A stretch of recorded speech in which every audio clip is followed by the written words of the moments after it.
magbabasa ng talata sa 1 Corinthians chapter 11 verses 23 to 29. Ito po sinasabi. Sapagkat tinanggap ko sa Panginoon ang ibinigay ko naman sa inyo, na ang Panginoong Hesus sa gabing siya'y pagkanulo ay dumampot ng tinapay. At nang siya'y makapagpasalamat ay kanyang pinagputol-putol at sinabi, ito ay aking katawan na pinagputol-putol dahil sa inyo. Gawin niyo ito sa pag-aalaala sa akin. At gayon din naman hinawakan ng saro pagkatapos sa makahapon na sinasabi, ang sarong ito ay siyang bagong tipan sa aking dugo. Gawin niyo ito sa tuwing kayo mag-isinom sa pag-aalaala sa akin. Sapagkat sa tuwing kanin niyo ang tinapay na ito, at inuman ninyo ang saro, ay inihayag ninyo ang pagkamatay ng Panginoon hanggang sa dumating siya. Kaya ang sinumang kumain ng tinapay o uminom sa saro ng Panginoon na di narapat, ay magkakasala sa katawan at dugo ng Panginoon. Tatapwat siya sa atin ang tao ang kanyang sarili, at saka kumain ng tinapay at uminom ng saro. Sapagkat ang kumakain at uminom ay kumakain at uminom ng hatol sa kanyang sarili, kung hindi niya kinikilala ang katawan ng Panginoon.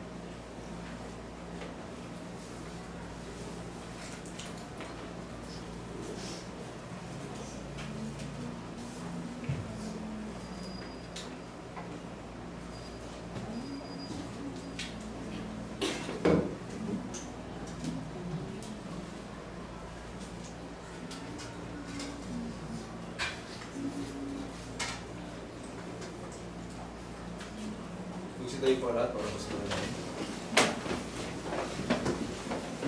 At ating ikipod ang ating matulog. O Diyos amang mga pangalihan sa lahat, Panginoon, kami po ay nagpapasalamat muli sa pagkakataon na ito na nagluto po sa amin na aming alalahanin ang katabilaan ng mga sa Kristo sa Panginoon. Narito po hawak ng mga lingkod, magpatas ng ubas sa sumisubulo sa linggo at ang tinapay ng mga likudura na sumisubulo naman sa kanyang katawan. Dalangin po ng Panginoon na basbasabi po ang mga bagay na ito at ang bawat isa po sa amin ang tatanggap. Nawa po ay ipagay po sa amin ang kapatawaran sa lahat po ng aming mga pagkakasala at pagkukulang sa iyo. At yun din ay magsilbi ito upang kalakasan ang aming pananampalataya sa iyo. Nawa Panginoon, naging kalugod-lugod kami sa iyong harapan at patuloy ang aming paghingi ng kapatawaran sa mga pagkakasala. Dito po ang aming samot dalangin sa tanging pangalan ng anak na si Kristo Jesus ng Panginoon. Tanda po tayo para po sa pag-aambagan. Tapos po ng talata sa 1 Corinthians chapter 16 verses 1 to 2. Ngayon tungkol sa ambagan sa mga banal, ay gawin din naman ninyo gaya ng utos ko sa mga iglesia ng Galacia.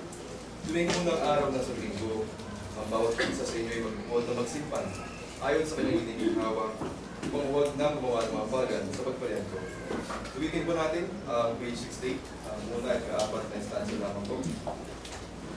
When upon life billows you are tempest-tossed. Ready? Sing. When upon life billows you are tempest-tossed. When you are discouraged thinking all is lost. Count your many blessings, name them one by one, and it will surprise you what the Lord has done. Count your blessings, name them one by one. Count your blessings, see what God hath done. Count your blessings, name them one by one. Count your many blessings, see what God hath done. So amid the conflict, whether great or small, do not be discouraged that it's over all. Count your many blessings, angels will attend. Help and comfort give you to your journey's end. Count your blessings, name them one by one. Count your blessings, see what God hath done. Count your blessings, name them one by one.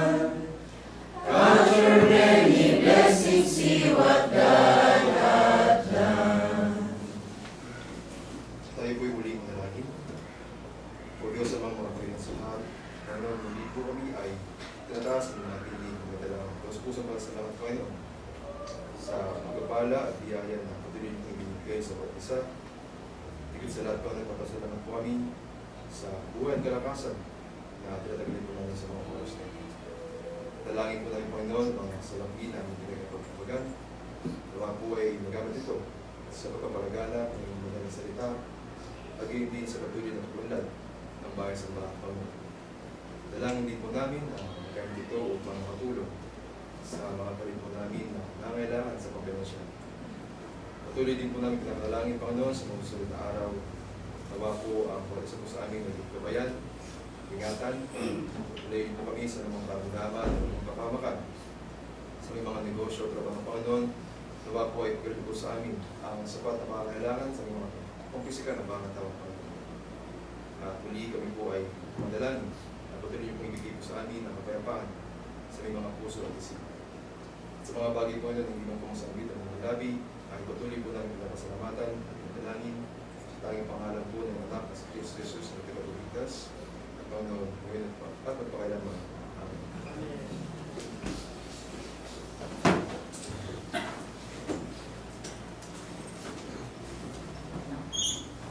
May tanong po kayo.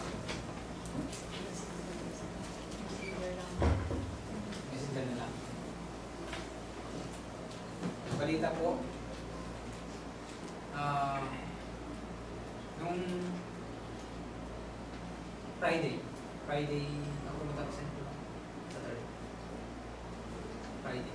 Friday ay disgrasya yung tatay ni Brother Nico, si Brother James. Inupirahan ko yung paa sa bangga ko siya sa mukha. Kaya tinatamo ko siya dito sa amin. Mulino lang naman sa at saka si Sister Raquel, pinupirahan din siya sa appendicitis na rupture. So kahapon sana pupuntahan ko ng bandang alas 3. Sakto palabas tayo sila. Kaya hindi na ako pumunta. So papadala na tayo ng road. At sama natin sa panalangin, sa ulit panalangin. Brother James at Sister Raquel. Balita po kayo? Nais ko lang po magpasalamat sa church po at sa bawat isa po sa inyo dahil alam po namin na ang bawat isa po sa atin mayroong inaambag po sa bawat pagtulong na pinibigay niyo po sa mga kapatid po natin na na-hospitalize po. Gusto lang po magpasalamat at under recovery na po yung tatay. Kaya wala pong dapat ikabahan.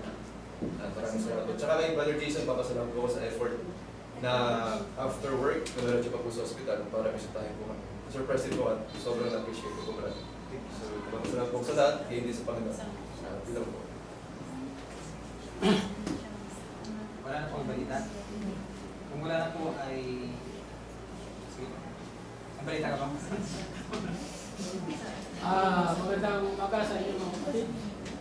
Nung Sabado po, di kalakasan ng parang bagyo. Ayaw inulan. Ngayon, nagkaroon po ng accident sa kaya. Nilagay ko po doon sa flyover. Ngayon, habang ako nagpaparking yung nga po, nawala ng krino yung bus.